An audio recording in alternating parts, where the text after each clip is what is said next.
As we look ahead to Donald Trump returning to the White House in 2025, the world faces potentially seismic shifts in American foreign policy, particularly in the Middle East.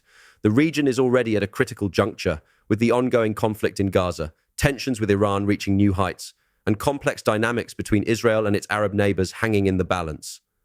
The stark differences between Trump's America First approach and Biden's multilateral diplomacy suggest we could see dramatic changes in how the United States engages with its allies and adversaries alike.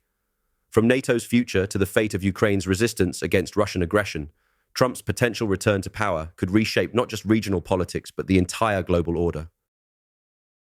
During his first term, Donald Trump's approach to the Middle East marked a significant departure from traditional American diplomacy. His administration's crowning achievement was undoubtedly the Abraham Accords, which normalized relations between Israel and several Arab states, including the United Arab Emirates, Bahrain, Morocco, and Sudan. This breakthrough represented a fundamental shift in regional dynamics, bypassing the traditional Palestinian first approach to Middle East peace.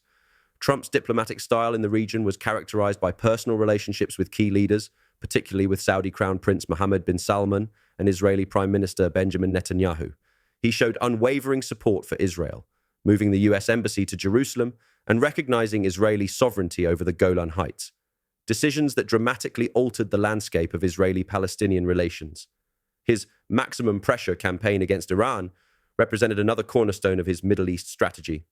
By withdrawing from the Iran nuclear deal and imposing crushing economic sanctions, Trump sought to force Tehran to negotiate on American terms. This hardline approach earned praise from regional allies like Israel and Saudi Arabia, but increased tensions in the Persian Gulf and pushed Iran to accelerate its nuclear program. Trump's transactional approach to diplomacy was evident in his dealings with Gulf states, particularly in massive arms sales to Saudi Arabia and the UAE, often overriding congressional concerns about human rights issues.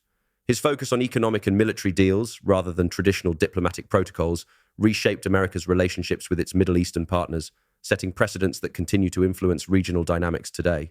A second Trump presidency would likely mark a dramatic shift from Biden's current diplomatic approach toward Iran. While the Biden administration has pursued a path of negotiation and attempted to revive the Joint Comprehensive Plan of Action, Trump has repeatedly criticized this strategy and would likely return to his maximum pressure campaign with even greater intensity. The nuclear deal implications would be immediate and far-reaching. Trump would almost certainly maintain his opposition to any form of the JCPOA, instead pushing for a broader agreement that addresses Iran's ballistic missile program and regional proxy activities. This hardline stance would likely lead to the complete abandonment of current diplomatic channels and a return to severe economic sanctions. The sanctions landscape under Trump would probably expand beyond his previous term's measures. We could expect to see additional targeting of Iran's oil exports, further restrictions on international banking transactions, and increased pressure on other nations to cease commercial relationships with Tehran.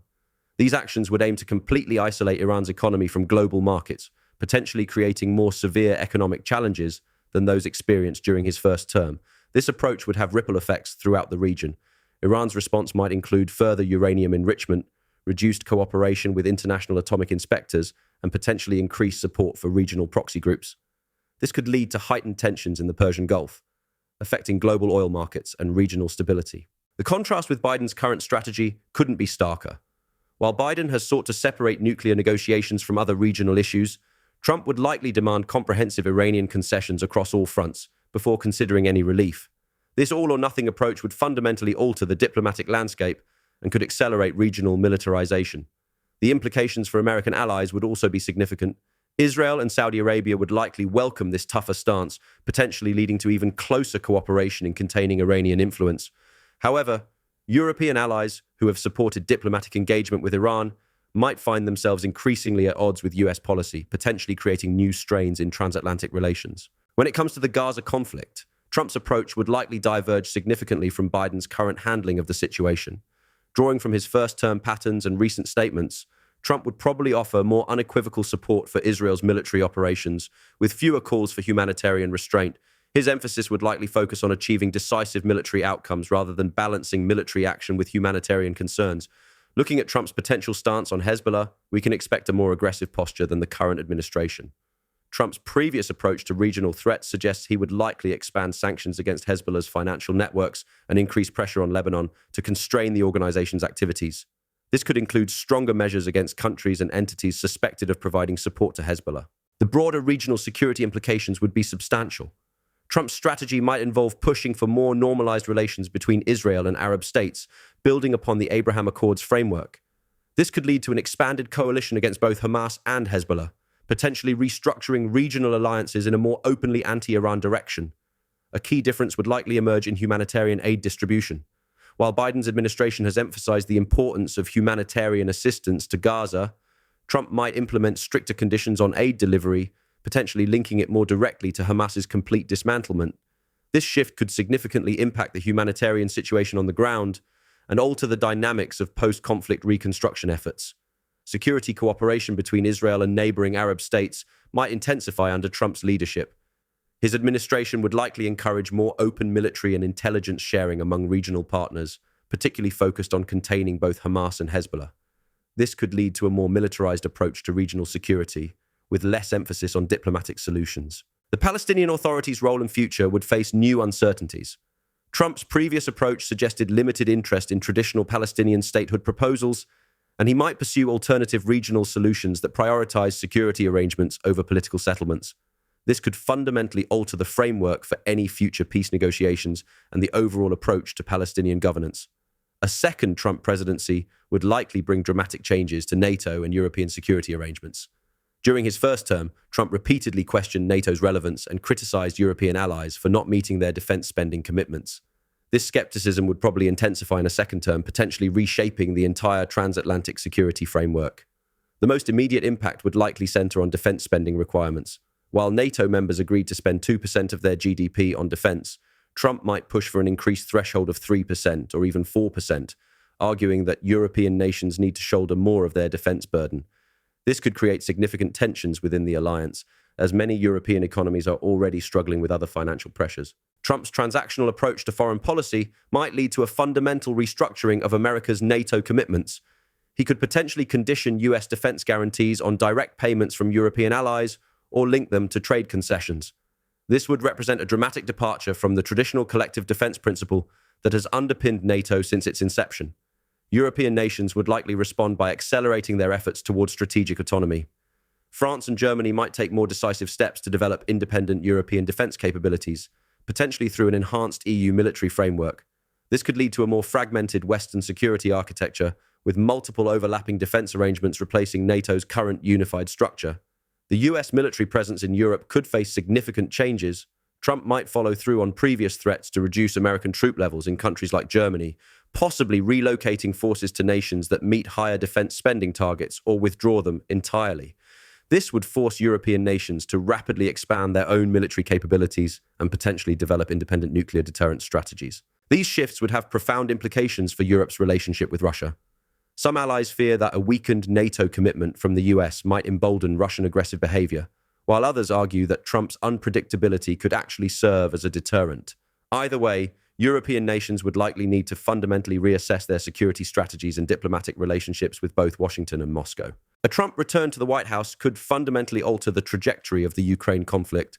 Based on his previous statements and approach to Russia, we would likely see an immediate push for peace negotiations, regardless of Ukraine's territorial position at the time. Trump has repeatedly suggested he could end the war within 24 hours, indicating a potential willingness to pressure Ukraine into territorial concessions to achieve a quick resolution. The most dramatic change would likely come in terms of military aid. The current steady flow of American weapons and financial support to Ukraine could face significant restrictions or even complete cessation. Trump has expressed skepticism about the level of US involvement in the conflict, and his America First philosophy might lead to a substantial reduction in military assistance, forcing Ukraine to rely more heavily on European allies. This shift would have immediate battlefield implications. Without consistent US support, Ukraine's military capabilities would be severely impacted, potentially forcing a defensive rather than offensive posture. The sophisticated weapon systems, intelligence sharing, and training programs that have been crucial to Ukraine's resistance might be scaled back or eliminated entirely.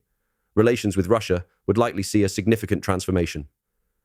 Trump's previous praise of Putin and criticism of NATO's response to Russian aggression suggests he might pursue a more conciliatory approach toward Moscow. This could include lifting some sanctions in exchange for peace negotiations, potentially reshaping the entire power dynamic in Eastern Europe. European allies would face difficult choices in response to these changes. They would need to decide whether to significantly increase their support for Ukraine to compensate for reduced US involvement, or similarly pivot toward a negotiated settlement. This could create new divisions within Europe between countries advocating for continued resistance and those favoring accommodation with Russia.